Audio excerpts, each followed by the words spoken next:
are at the Empire Room at Decanter's Italian fine wine encounter in London at the Landmark Hotel. As you can see, there's a lot of stuff going on here. Many, many exhibitors. How many exhibitors are there? 87. 87, my gosh. We have some clean Riedel glasses right over here. Grab one of these and get all the wine you want. Just came back from 2 master classes. One was Barolo, and another one was the wines of Tuscany. There's another one later for Amarone. So it's just a cornucopia of Italian wine. And as you'll see, we're going to talk to a lot of people who have enjoyed the wine, some of the people who have had us taste the wine, and I think it's a lot of fun. And a lot of big thanks to Decanter for putting this together. 1, 2, 3, Bisol. Very nice. So Roberto, what are we drinking? What is this? Oh, this is a Yellow Brut, our Prosecco from Valdoviadene. Would you like to try some? Yes. All right. Give me a second. Here we go. Some left for you. No, Prosecco is a grape, isn't it? No. No? The grape is Glera. Ah. Prosecco is our region in Italy. We have now the DOCG Prosecco, so everything is going to change for the future. Because Dakota told me earlier that Prosecco is the grape, but I must have not heard correctly. Well, a lot of people call Glera as Prosecco, as a Brazilian producer.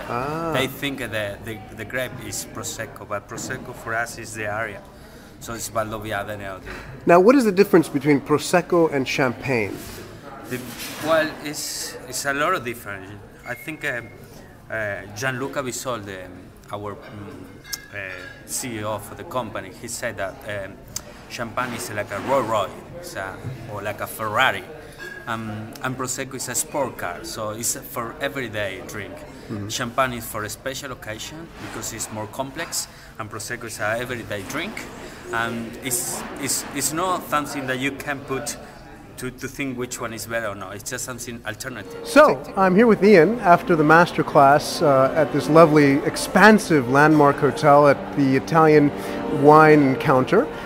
Ian, tell us about Barolo. Is there something that's maybe commonly misunderstood about Barolo, for example? Sure. Barolo is a great wine, but unfortunately it carries a reputation of being big and burly and brawny, and therefore people shy away from it thinking it's going to be too tannic and not yet ready to drink unless it has many, many years under its belt. In reality, Barolo is remarkably accessible when young, provided you take care in choosing some producers that work to make it more accessible, or Barolo from certain areas, such as La Morra, that are much more ready and less austere already when young. And you also said that you also compared some of the sub-regions of Barolo. There's 11 of them, correct? Right. You said you were comparing them to some of the Bordeaux sub-regions, like some are more like a Margaux and others more like a Saint-Estèphe. Tell us about that. Well, that's exactly what I meant. If you buy a Barolo that is made in the area of La Morra, you're getting something that will be comparable to a Margaux from Bordeaux or a Musigny in Burgundy, a much reddier, lighter, fragrant, creamier wine. While if you were to get a Barolo from Serralunga or Monforte, those are very big, burly wines, very much like Pauillac, for example, or Saint-Estèphe.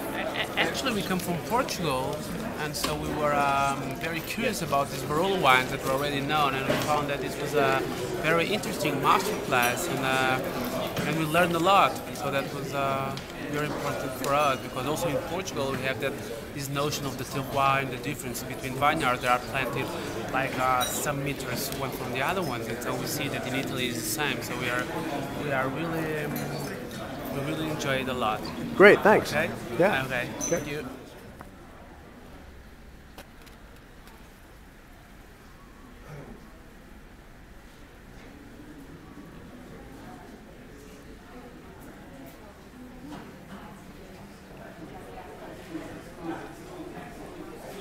What do you think of this tasting? I thought it was fascinating to show over 12 wines, Tuscany, the new frontier.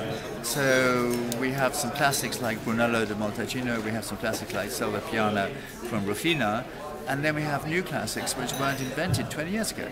So this is the new frontier. It doesn't mean the new frontier is better than the old frontier, and it very seldom is.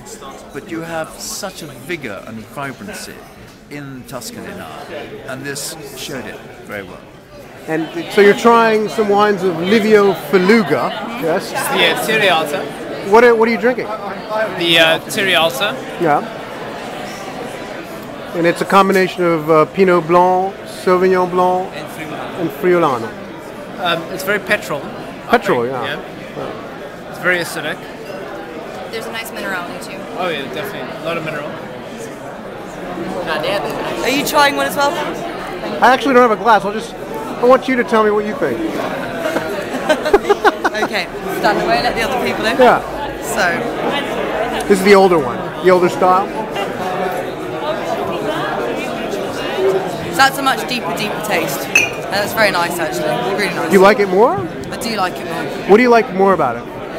It's got more flavour. It sits a bit more in your mouth. And you can really taste those different flavours coming out from it aging, so that's really lovely. Fantastic.